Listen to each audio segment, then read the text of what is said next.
লোকসভা নির্বাচনের আগে ফের বোমা উদ্ধার। নির্বাচনের আগে বোমা উদ্ধারের ঘটনায় আতঙ্কে বড়ুয়াবাসী।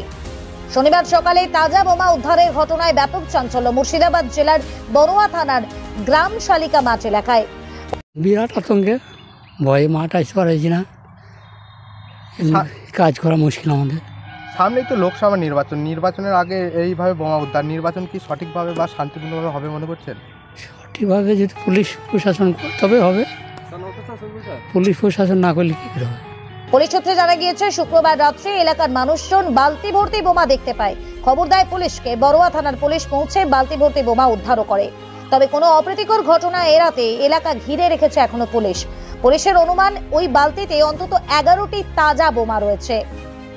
তবে কে বা কারা কি উদ্দেশ্যে এই বোমা মজুত করেছিল তা তদন্ত শুরু করেছে বড়ুয়া থানার পুলিশ। তবে এই কাজ যেই করুক না কেন, নির্বাচনের আগে আবারও বোমা উদ্ধারের ঘটনায় আতঙ্ক ছড়িয়েছে এলাকায়। তবে এই বোমা উদ্ধারকে ঘিরে তোলপাড় এলাকা জুড়ে। এর জন্য দায়ী কে, শাসক দল নাকি বিরোধী দল, তা নিয়ে প্রশ্ন উঠছে। মুর্শিদাবাদ থেকে জয়ন্ত দাসের রিপোর্ট, বাংলা দর্শন।